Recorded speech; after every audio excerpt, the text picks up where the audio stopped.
Okay, we are live. Hello, everybody.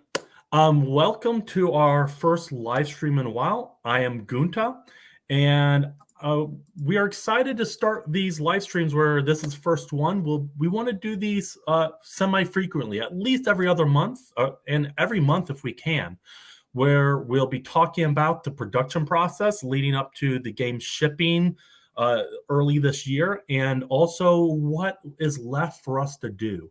And that's the main thing that we're going to be talking about now is the last elements of work we are working on so that we can get this game to the table.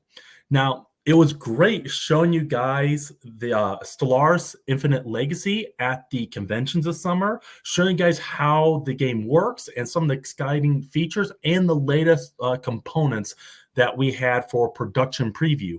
So we hope you were able to attend and see the game at Origins Gen Con or PAX just this December. And if not, we look forward to seeing you guys and at the next year's conventions.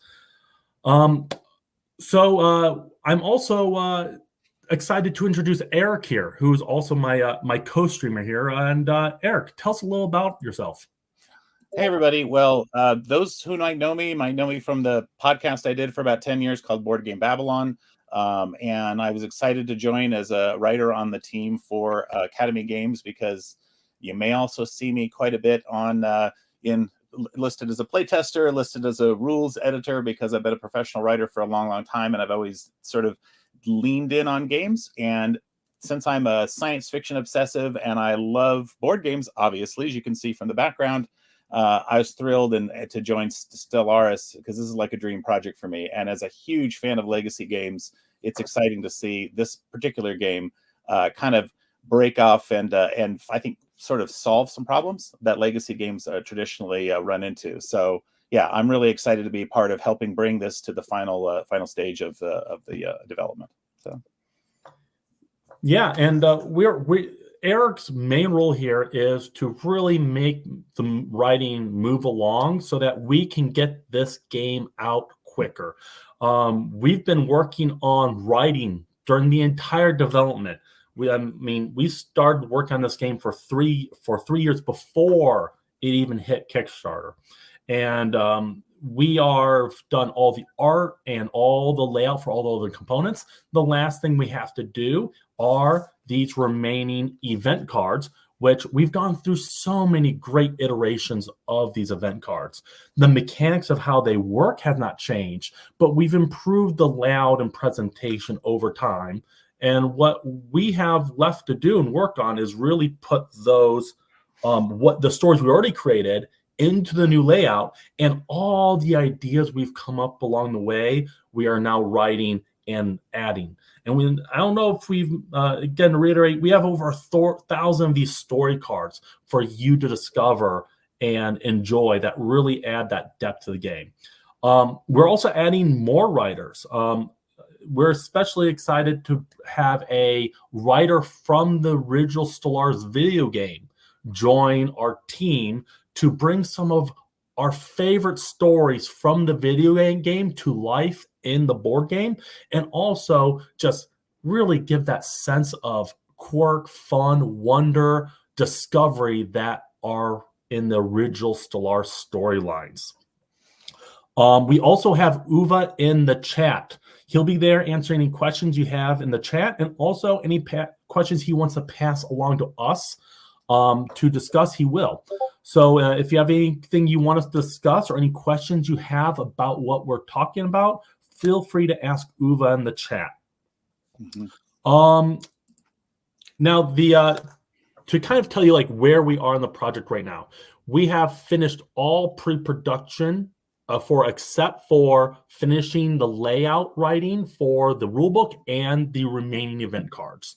And so that's what Eric, I, and the other writers are currently working on 100% of our time. Plastic components are in production. We have the tray starting and all the minis, including the Crisis Boss minis that we showed off at PAX. And we are excited. let me make sure you guys can see this here. This is the Stellar Devour Broodmother, and beautiful miniature. And Eric, like, what about the miniatures are you excited about? Oh God, the miniatures. Well, that's, to me, that's one of the pluses. I mean, is to be able to have these things. I love the throne ships. I just love the structure of these miniatures. It's beautifully designed. I'm so excited that they really bring out a lot of the character of the game, which to me, like, that's just adds a whole extra element of fun to the experience. And one of the exciting things is some of the additional stories we're coming up with. I could just see future expansions adding more and more of these as we build out into the Stellaris world. So, and some of the things I love about this miniature in particular, this is actually going to be a 2 plastic miniature where we have the Broodmother, and then it is devouring an entire sun here, which is going to be in a different clear plastic to really kind of give that sense that it's devouring a sun. And then on the back, you can see all the Stellar Devour hatchlings just kind of cling to its back, ready to swarm into the galaxy and bring darkness to your stars. That's right. So this is just one of the 3 Crisis Boss miniatures. People, if you were one of the early backers of the project, or you backed one of the higher tiers, you're going to be getting this for free. Or if you added it as an add-on with one of the pledge levels that did not include it. So we are excited about getting those rolling. Now, Eric, he is going to be going through all of the existing writing, the writing for the player technology cards, all the political cards, all the other cards that are not event cards in the game, and doing a edit pass for himself. We've done an internal edit pass, mainly cards we've had you already go through and take a look at. But Eric has just a fantastic eye for just how things should be worded and for clarity. And it'll be a great way for him to really get even more intimate with the game. So when he's writing for these events, he knows all the cool mechanics that we have at our disposal to use to tell our stories. But after he does his editing, he will be releasing all those components again out to you so that you guys can look through all the components if you want. We'll always warn you if there's any sort of spoilers, that in case you don't want to spoil anything for yourself. But we want to give you guys a chance to give your last minute feedback before these components go to production, because of course, if there's a mistake or somebody comes up with a great idea, we want to include that to the point where we can produce and we can't change anything. I got to say, I'm one of these people that gets very frustrated when I see a typo in a board game or I see things not structured properly, because I am a professional editor. I've been doing this for a long time. And I don't know how many publishers I've said, if you had just sent me those rules, if you had just sent me those cards, because my eye goes to that kind of thing, having done this for 30 years. So that is my goal. And you can send me nasty messages if you want to afterwards, if we find any typos in this, because we're going to make sure this goes through not just the extra levels of editing here, but we're going to work with the community too, people that are willing to check it out to make sure that it looks great. And the structure of these stories makes sense, because the way the events roll out in this as a legacy game is I think really thrilling, and I think you guys are going to have a great time. But it does take a lot of work to structure these stories correctly, make sure they work on all the cards properly, so that we have thousands of stories, but also we don't want to give you thousands upon thousands of cards to have to store. So we found very, very clever ways to be able to put this together. So we can show you some of those in a little bit. The other thing I want to touch on that is we have I'm just have to catch up what we're talking about. Yes, we actually have a question from Uva. Somebody wanted to elaborate on what makes this a legacy game. And so that's an important thing. This is a normal, at its core, it is a 4X board game, like some of the other popular 4X board games out there. It will give you that experience of an epic game played with your friends with diplomacy, war, tech development, but we want this game to go a step further. It really becomes a sandbox RPG where your character is a species and an empire.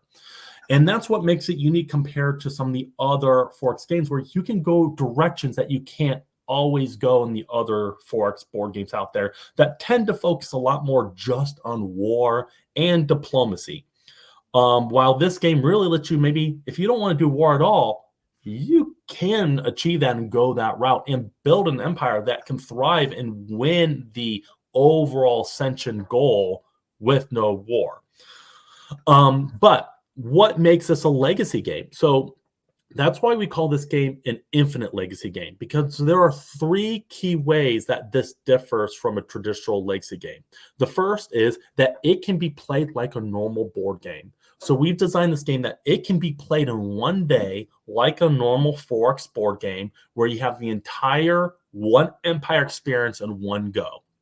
And then you can put it away and you can set it up as a new one-time experience next time. But as many of you know, you can choose every 2 hours is usually the end of an era. And at those times, you can break the game or pause the game and put everything away in the box and continue later on. And that is one thing that gives it a kind of a legacy feel that you can split up between one day, one weekend, every weekend of a month. So because of playing an entire empire, it should take about 12 hours on average. And so we thought, okay, this could be 6 hours a day, 12 hours in one day, or 3 hours every weekend to break up how you want. The next part is that this game, any progression, there's a lot of things, little changes, new events get added to the game, new setup options for your empire get added to the game. All this is done through non-destructible means, which is mean you can reset it to its original state at any point. And there is no permanent changes that cannot be reversed. So you'll never have to purchase a refresh pack. And if you want to give this game to your friend after you've played it many, many hours, you can do that and they can have the full original experience. The last thing is that a lot of legacy games tell a story. And that's what we're going to get into today, is that our stories in this game are non-linear and they have branching story paths that give different endings but depending on your choices. And this means every time you play, you will encounter new stories, and stories that you have encountered will go on completely different paths from previous times you played based off your choices and the slight random variation of chance of how different outcomes can come about. So that is really what this makes this game a legacy, that there is things you do in the game that have permanent changes in the game that can be reversed if you want, but in that sense that you can play this game over multiple times, and that every empire you play, unless you reset the game completely, will be able to discover and interact with traces of your previous empires. Go ahead, Eric. I just love this, because what's more frustrating about a legacy game than, you can't get all of the people together every time. I mean, I have Risk Legacy has been sitting on my shelf unfinished for 6 years, 7 years, I don't know how long, because one of the people moved away, and it's like you can't get back to this situation. I love that Stellaris Infinite Legacy solves that problem of somebody drops out, that's okay. Somebody comes over next time, that's okay. They can come in as a brand new empire. And you can play through the empire in, a few eras, 6 eras maybe, and then start something fresh and new. And it still is a game with lots to explore. And that's why we want to make sure these stories are so carefully developed, and allow for this to be able to be replayed. I just love this so much. I mean, I've played all these legacy games, like play-tested Pandemic Legacy, multiple years of that, Role Player Adventures, Clank Legacy. They're wonderful experiences, but that's such a blocker that you just can't get them done. That's the wonderful thing I think that's so open about the Infinite Legacy structure, and I love that it solves that problem. And the nice thing is we're taking all we've learned from all these games too, and it's great inspiration to be able to say, how do we create something new and interesting that's going to be thrilling for people in this amazing 4X experience? Somebody asked also how we actually do that non-destructible legacy change of the game. And the main way we do that is by every player has a player deck of cards, and then the decks they're actually playing with, like your tech deck, for example, and your action deck. And then there's also a game box deck. And one way we progress legacy elements is that you will have you draw cards from these box decks and player decks and add them to the other decks of the game. Like a new event might be added to the event deck that didn't start there, that adds an entire new possible event chain that was not possible before, or add a new technology to your deck that was not there originally, that adds whole new mechanic possibility. So it's through the adding of cards that a lot of these legacy elements are progressed from game to game and over the course of however many games you want to play. Yeah, I mean, I don't want to do too many spoilers because we haven't put a spoiler alert sign up or anything like that. But there's some really interesting developments in the stories where you think you failed at something and it opens up new opportunities. So there's just some really great things to explore, and that's one of the reasons why we're going through this process to be able to structure the stories really effectively. So there are surprises, and even when you encounter an event that you've seen in the past, it may play out completely differently this time because of the structure of the way with the keys, the way that the different types of events unlock, and also just what might happen if you end up going down a different path. That choose your own adventure sort of feel is, I think, is really thrilling and gives board games the story feel of an RPG, that you tell these stories afterwards. That's what I think I love so much about the game. Now, this is you make a great point about spoilers. And this is the point. If you want everything to be a surprise and not know what is to come in stories, this is a great way to stop watching, because we are going to talk about some of the little surprise elements. There are so many in this game, so we're talking about such a small fraction in this live stream. But if you want no spoilers, this is the time to stop watching. So yeah, that's what Eric, we want, and I want to talk about some of the exciting stories we have enjoyed writing and some of the cool game mechanics those stories use. So Eric, let's start you off, or actually I forgot, I really want to give a quick overview again for you guys how the stories actually work in the game. And for this, I'm quickly going to add present my screen so I can show off some of our latest digital cards or versions of our layouts to go over with you guys. So let me see, present. And you should be able, as soon as Eric adds it, yes, you should be able to see my screen now. So this is an example of a event card. At the beginning of every round, you will at least have either a new event card or have one or two event cards continue their stories. And when you draw an event card, we have here is the intro flavor text. And then there are usually multiple options you can choose from. This one has 3, A, B, C. You can either choose the A, which has you put this card in your screen face up. I need to turn up the display quality because I realize I'm streaming and I had on low display quality. So, and I also want to add, not every card I'll be showing you has been edited by Eric or our other writers. So some of these cards have what I call Gunter writing, which I am a terrible editor. I'm a fair writer, but that's why we have a gentleman like Eric on board to correct my some of how my spelling can get a little weird sometimes. But or B will actually put the card upside down. So if you want to look at my video showing my face, I have one of our screens here, and I have one of our old prototype event cards that still has the top option and bottom options. So you just slide this card into your screen so that it either shows different locks and keys depending which way you place it.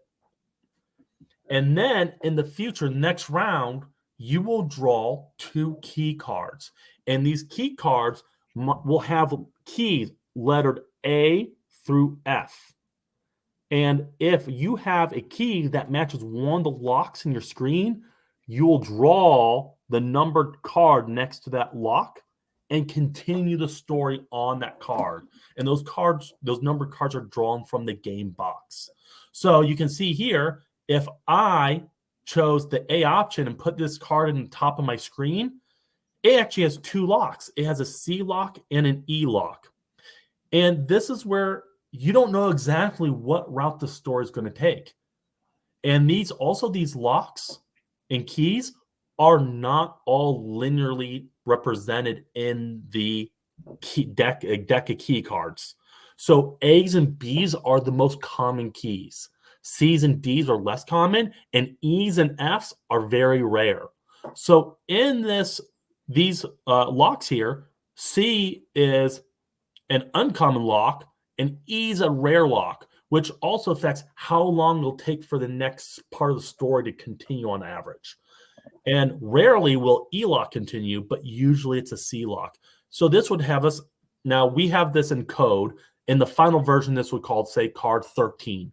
But we have this as Tech Event 1, card 2 in our layout documents. So it could possibly lead to this ending story card or lead to this card, depending on what you choose. Feel free if you have any questions on how that works. I'm going to quickly look at our list of questions here to see if you guys had any. I'll just add, I mean, one of the things about structuring all these stories too is to make sure that there is a great cross section of different types of stories as well. Mm-hmm. Stories where you're going to find anomalies, stories that are going to happen in your existing empire, and making sure that we have a proper sort of, assortment of all of these options and how they work with the various game mechanisms. This is just part of the structure of the work that we're doing to be able to make sure that it is a complete experience. So, that takes a lot of work too, because we want to make sure both it is exciting for Stellaris fans, people that have loved the game and have played it for years, and also for, people that are new and can actually just find it, discover all the cool things that have happened in Stellaris. So.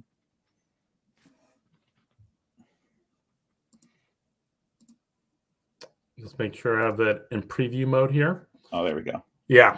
So here Uva asked me to show our player screen again. Here's our player screen. I don't have all the trait cards or civic cards in it, but we have the cards on the top, and I can zoom out so you guys can see the whole screen. Yeah. Some of you that were at the show saw some of our new screen art. Every screen in the board game will have different art for the kind of diplomatic room building, just like in the video game that you're in. And so we now have screens that don't all have the same art, which is a lot of fun to play with. We also got screens of several different types of plastics and manufacturing coatings. And we got a lot of great feedbacks at PAX about the pros and cons that people felt for each coating. And the good thing is that we found from people is some of these screens we've been playing with for about 2 years now. And what I was very happy about, I asked everybody, can you see any damage on these screens? Any scratches? How does their wear look? And nobody was able to say like, oh, this screen looks damaged, which they're not. I actually did put on, was it this screen? On one of these screens, I intentionally put a deep scratch with a X-Acto knife and just to see if people could see that on the screen. And it's interesting, when the art's behind it, you couldn't see that X-Acto knife scratch on the plastic, which was a really good sign. Now, I hope you guys don't take an X-Acto knife to these screens, but that is an example of some of the quality control. We also pull on these welds here on the edge. We pull on these and see how hard they are to break, how easy they are to break. So we go through some quality control that Uva and I have learned from working as materials engineers before we decided to become wildly famous developing board games. Well, and I think yeah. anybody that's played with Academy Games has seen the quality of the components that come in them. And so, I think you can be assured that these things are going to be really, really high quality and functional as well, highly functional so that you can enjoy the games. So. Mm-hmm. So now this is a great point where we want to talk about some of our favorite stories and some of the components that we are excited about, and the mechanics that these stories use that we're excited about. So, Eric, of the stories that you've helped us write, because the writers have been working collaboratively.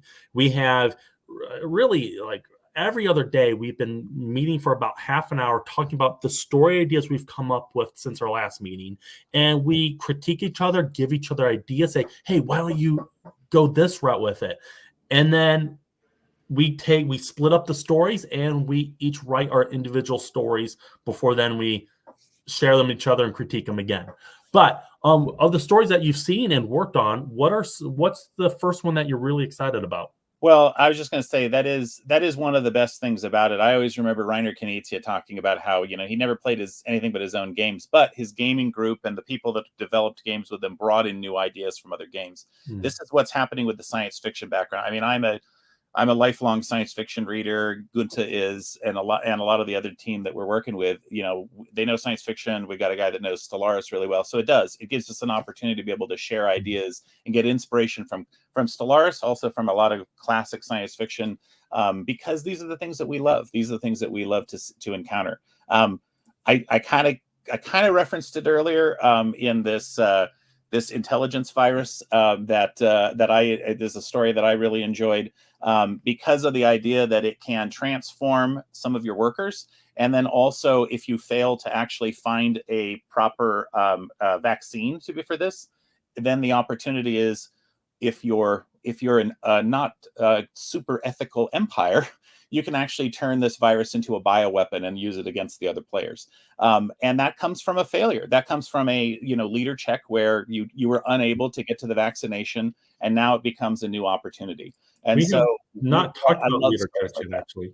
Sorry, what's that? Yeah, leader checks is a great thing to talk about right now. Yeah, I'll really quickly add, a leader check is some of these options have this roll die symbol with either command, political, or scientist or scientific.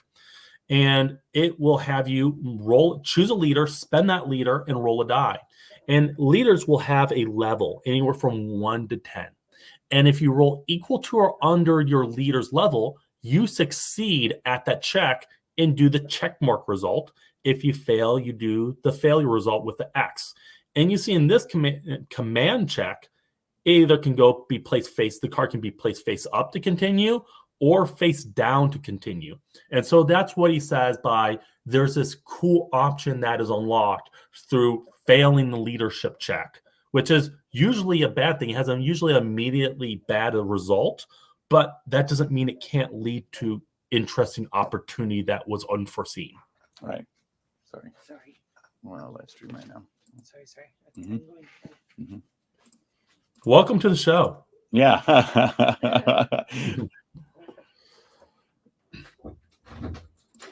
So yeah, and that to me is one of the great story. I mean, again, how you can encounter more things as you're replaying the game, and these things are not going to play out in the exact same way. So hopefully that's gonna. I think it's really going to be exciting for people to be able to the replayability of this game is so high because of that. There's so many other fun ones. We've got Pirates for Hire, where you can be fighting back and forth, bidding to get control of these pirates. You send them off to do something, and then somebody's willing to pay more money. Hey, guess what? They might just turn code on you. Hey, those are pirates, So yeah, I'm looking for that one. Yeah. Where the Pirates for Hire one is. That is one of my favorites because what's really cool about that one, and I cannot remember which event card it is off the top of my head, but I'm leaving some of these up for you guys that you guys can read some of the events. All the event cards, most of the event cards I'm showing you are starting events. So these are the first cards in the story. So they're not really have the spoilers. These are things you can encounter from the start of playing the game. But for Pirates or Us, or Pirates for Hire, we start out calling it Pirates for Us or are Us, is that you encounter these pirates and you can destroy them like normal pirates, or you can decide to try to hire them as pirate privateers, where you can then start sending them out of their other players.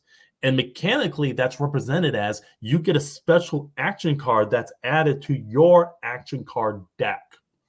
And that action card then has the rules for how the Pirates for Hire work, where you can play the card, pay them some energy credits to place pirate ships in another player's system. So where it's not the game always causing the pirates, but a player can gain the ability to start placing pirates on other players and harassing them through that means.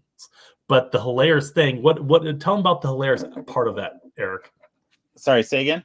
The really funny part of hiring pirates to send up somebody else. Well, yeah. I mean, again, you can outbid, so if you want to, and, take control of those pirates then, because of course pirates are going to go for the highest bidder. So, yeah. So if you don't pay them enough credits, yeah, the other player that you sent the pirates to can pay them more credits and gain control of that pirate action card and start using it. So that pirate action card stays in the game forever. It's a permanent addition to the game, but it becomes this thing like, do I really want to use the pirates? Because can they outbid me? Do they have more energy credits for me? How many energy credits am I willing to spend for this pirate raid? And that I think is one of the best things about this too. All these additional things that can come back in the game that it gets set up sometimes for a future era of the game. Mm-hmm. I want to just do a time check here because we're a little past our window. Yeah.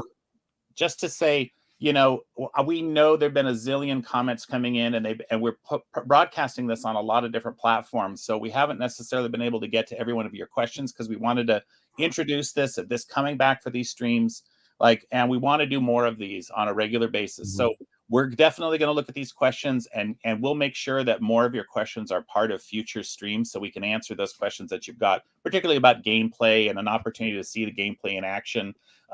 We want to make sure you guys get those things. So Gunter and I will be back. We'll be back again to talk about this more. So don't worry. We will work on getting to the responses. So. And I want to say you can thank Eric for that. He is such an organized individual, and he's a pro streamer and podcaster. So I want to thank Eric for really organizing the stream and making it happen. And that's a great example of how wonderful of addition to the Academy and Stellaris team he is. But we'll go on and we'll continue to stream till about, we don't want to make them too long, so we'll continue to stream to about the 40-minute mark. Yeah, and talk about a few more of the favorite aspects and mechanics. One of the great things I love doing with a board game is taking an event that I love and many other players love from the video game and including it in the board game, but not just including the event as it was in board game. We are actually expanding on many of these original Stellaris events to add unexpected possible routes of stories can go, and also continuations of stories. And there's no story like that more so than the Bubble story of the juvenile space amoeba that you can adopt and eventually turn into a mighty space amoeba fighting battleship that'll fight along by your side. Yeah. And it follows that same storyline from the video game. But what's cool is, however Bubbles leaves the game can add continuing effects in the future. So, for example, if Bubbles dies in combat, that can add an event chain how your empire and population react to this. Mm-hmm. But if Bubbles survives to a ripe old age and successfully has his adventures alongside your ships in space, your empire becomes just like players like me will fall in love with Bubbles. And you can decide to maybe monetize this. You can create Bubbles theme parks, Bubbles merchandise, Bubbles movies, adventure movies. And that's a fun little extension of the Bubbles event, but it goes further than that. After you stop playing your empire, if you chose to monetize Bubbles Legends, make the movies, inflate the stories, future empires can discover these stories, discover this merchandise, discover this reverence that your people had for Bubbles. And it's possible that your people will mistakenly believe that Bubbles was this past empire's deity. And they might start worshiping Bubbles. So we have an entire additional event. If you choose to go that route in the initial story event, it adds a whole new event to the game for future empires to discover that can completely change how their empire interacts with the Bubbles storyline. And that's a great example of, I just love it when the whole table starts proclaiming our praise to Bubbles. And of course, I have to add, I mean, there is no other name for the space amoeba than Bubbles. And anything else is heresy, according to our dogma. So. Love it. Yeah. Is there what's another event that you like, Eric? I love, so, those who know Stellaris know the concept of a tomb world, where, it is a world that has been destroyed through, either, nuclear disaster, or just, somebody just, nuked it from, nuked it from space, whatever it is. And so I love this idea that these are worlds that can be set up either from an event that you can encounter in another way later on. And one of my favorites is this nuclear winter one, where we have this race of people that you encounter that have adapted, obviously, to theirs. So then there's great opportunities. Do you bring them in, and potentially they could be dangerous? Do you figure out how it is that they can add to your empire by figuring out how they've adapted? I love the fact that there's different ways to be able to react to this, and it can be a little bit based on what your empire is like. Certainly, one of the interesting aspects of the original game is, some empires have certain characters, certain traits to them. And when you encounter some of these things, it may be that because of your empire's kind of nature or its ethics, that it's going to have an additional option that is only available for you specifically, or somebody that shares that specific trait. I love that the game gives you those kind of opportunities. And so, yeah, there's an opportunity here, like, hey, what are you going to do with these guys? Are you going to try to make contact with them? Are you going to say, no, I don't want to take a chance for this? What can we learn from the planet there? There's just so many opportunities to make these sort of decisions, which I think gamers by nature, we love to have an opportunity to decide what it is that we're going to do. And the fact that the stories are so open like that is one of, I think, the most attractive things. So yeah, and again, it sets up it's setting up opportunities for things to happen in the future that you may encounter in this game, you may encounter in a future era, because now that card has become part of your deck that you're playing with. And I love that that it's setting things up for the future. And you may encounter this adventure in a future, this event in a future game, where it plays out in a completely different way. I just find that to be one of the most fascinating things in the game design. And I want to add, this is actually the event he was talking about with the nuclear wasteland, where you can find mutants alive in the wasteland, and you can convince them to join your empire. And if you do that, you get the white non-player population workers, but that also adds a special card in your deck to represent what those workers' special abilities and traits are. And these workers have actually the ability to colonize tomb worlds without having to terraform them first, which is very useful. Yeah. I want to go over one last event before we wrap up, and that is the Riddle event. And I'm not going to go over the event, but this is the start of the event here, where you discover a once thriving civilization but it's now a tomb world. This is another tomb world event. And to discover the secret of what caused a tomb world and what happened to these people, there's going to be a riddle that you have to solve. And to answer the riddle, we actually have you attempt to draw the right card from the game deck. And this is one element that I've really enjoyed since we've brought in other writers, is that we've come up with really fun, unique stories to tell, ways to tell the stories, and use existing mechanical components to use to tell those stories. And so you're going to have to find the right code to this riddle. And if you can't do it, there's a opt-out. There's another story path the story can go. If you don't want to work on the riddle, or if you don't think you can have trouble solving the riddle, but that is an option in the game that really adds that it's designed that this riddle might take you multiple eras to figure out and attempt. And you might not be able to attempt it, but eventually somebody will, and it will actually add a whole new game mechanic to the game. Yeah. And that's another great, cool element of a mechanic that we are enjoying playing around with. I have one more question I want to ask, answer for people before we leave. Somebody asking these cards, what do question marks mean? If you notice in the card numbers in the corner, we actually have them in the code where we have them listed as what event card chain they are and what number they are in that event card chain. Yeah. Eric is going to have the hard job of renumbering all these cards and making sure that those numbers are correctly represented in all the cards that connect to those card numbers. Yeah. And where we have question marks, multiple question marks in the text, are places where we are referring to a card that does not have its final card number yet. We have then marked down what card that is in our notes, but like what the card is.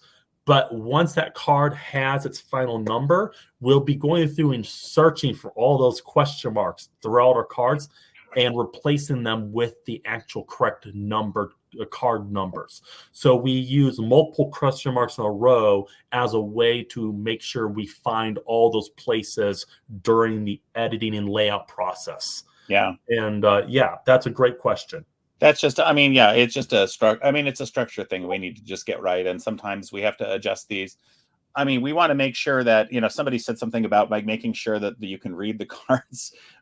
We want to make sure that, yes, indeed, the fonts are large enough so you don't have to, have a magnifying glass. And so that means structuring the cards in a way so that, again, we can fit multiple things. Mm-hmm. Some cards are double-sided cards where they may have a few story endings on them. And so making sure these things all flow correctly, that's part of the testing process. That's part of making sure that all of these events that are coming in now are structured properly, and it's not going to be confusing for anybody. But yeah, it takes some work, which is one of the organization things I'm doing. Don't worry, on the personality scale, I'm high conscientiousness off the charts. So that is one of my goals here on the team. Yep. And to wrap up last is in terms of being able to start final production of this game and deliver it to you, it's finishing the layout and writing of these story cards is the last thing we have to do. And that's why we are hiring the number of writers we need to get this out quickly. We've already hired a number of writers. We are hoping to even hire more layout experts to help speed up the layout of these stories. We hope to start the final production by the end of the first quarter so that we can start delivery in the second. But we won't know if final production is going to be starting the first quarter or the second quarter until we really continue to see how the laying out of these stories progresses. And that's why we're having these continual live streams for the coming months so that we can keep you up to date how the story writing is going and how that will either shorten or lengthen the time frame when we can print these final story cards. So we're excited to make you part of this, and and hear what your feedback is. We asked in a previous update what some of your favorite stories from the video game are that you'd like to see in the board game. Some of those stories we had already planned on including, and we're going to be including some of the other stories you mentioned. And we're looking forward to interacting with you guys in those ways as we continue this final story writing and layout process. Thank you guys so much. We're at the 45-minute mark. And we will talk to you guys in next month to discuss how the writing process is over, and also maybe some other aspects of the game, and highlight some of the cool mechanics that have us excited about this project and why we think this game is not just another game, but an exciting new experience that for you all to enjoy. Yeah. So awesome. Thank you guys for joining us. We'll see you again soon. And again, we're capturing all of these comments so that we can respond to them. We wanted to give you guys an update on where we are and what's going on, so that you understood what's still happening. And so we will definitely make sure we take a look at these stories and get responses back to you. You've seen probably that we're a little more, we're getting back on social. We're trying to interact with everybody and everything, and make sure that you're up to date on what's going on more. So as Gunter said, we'll see you again next month for another stream. And I just want to quickly give a shout out to all those people that are not on this live stream that really make things run and function well. Jim and Uva answering comments online, communicating with you guys so that I and Eric can focus on the development. Thank you guys. That's the main reason why I have purposely not been online answering questions. I've been letting Uva and Jim take care of that, so that way I can focus on the development and production of the game so that it can get out sooner. And also wanting to thank some of our off staff like Kari, who takes care of any of your customer service needs that you come with us. They do such a great job, and it's been hard the last few years with having fewer staff because of the pandemic. But we are excited again. We're hiring more people like Eric so that we can get back to our pre-pandemic levels of staff to make everything run smoothly. So till next time, guys. Thanks, everybody.